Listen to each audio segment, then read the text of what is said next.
Okay, ये question है, a battery of 9 volt is connected in series with a resistors of 0.2, 0.3, 0.4, 0.5, 12 ohm respectively.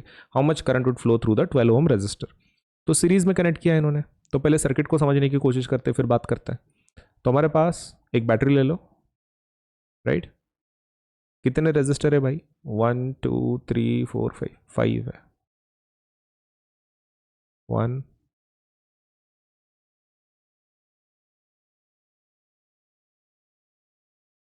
1 2 3 4 5।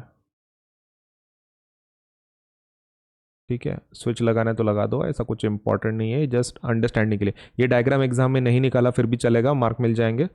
लेकिन कैसा ना, ये आदत लगाओ फिजिक्स में, आपको हायर ग्रेड में और फायदा होगा, क्योंकि जब आप डायग्राम निकालते हो तो आपको एक क्लियर कट कंडीशन समझ में आती है कि भाई सिचुएशन क्या है, और फिर सॉल्व करना और आसान हो जाता है। ओके, तो ये हमारे रेजिस्टर्स हैं R1, R2, R3, R4, R5। क्या चाहिए इनको? How much current would flow through 12 ओम? 12 ओम में से करंट कितना फ्लो होगा? तो ये तो बहुत आसान क्वेश्चन है, क्योंकि ये पूरा सर्किट किस में? सीरीज में। ये किस प्रकार की अरेंजमेंट है? सीरीज में। सीरीज में क्या सेम होता है? करंट सेम होता है। सीरीज में क्या सेम होता है? करंट सेम होता है। इसका मतलब ये है कि अगर हम करंट आइडेंटिफाई कर ले, अगर हम लोग आई को आइडेंटिफाई कर ले, तो फिर वही हमारा आंसर है, राइट? अगर हम आई को निकाल लेते हैं टोटल करंट, तो हमारा आंसर निकल जाएगा। Now to do that, let us use series formula first. Series का फॉर्मूला क्या होता है? R S is equal to R1 plus R2 plus R3 plus R4 plus R5। R S will be equal to, R1 का value कितना है? 0.2, फिर 0.3, फिर 0.4, फिर 0.5, फिर 12। ये सब का एडिशन कर लेंगे, है ना, क्योंकि ये सीरीज में है, एडिशन तो करना पड़ेगा। एडिशन कितना आएगा इसका? 13.4। चलो अभी टोटल करंट निकालते हैं। Total current will be equal to total voltage by total resistance. कितना वोल्टेज है? वोल्टेज हमारा है 9, और टोटल रेजिस्टेंस कितना निकला अभी? 13.4, करेक्ट? एक काम करो, ये 13.4 को पॉइंट वाला ऊपर चीज बढ़ा दो, तो दिस विल बिकम 90, है ना? डेसिमल में रिमूव कर रहा हूँ नीचे का, तो दिट विल बिकम 134।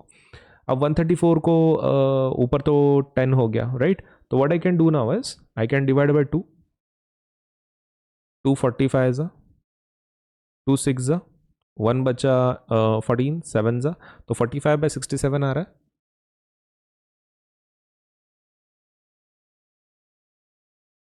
ओके, तो इसका जब आप डिवाइड करोगे तो आंसर कितना आ जाएगा? 0.67 एम्पियर, राइट? तो current is coming out to be 0.67 ampere.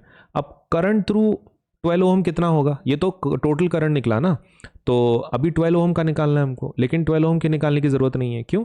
क्योंकि सीरीज में करंट सेम होता है। तो लास्ट में क्या लिखेंगे फिर? लास्ट में we will write down, will say current through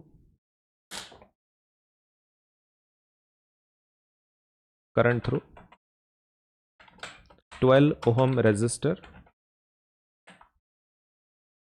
is equal to क्या?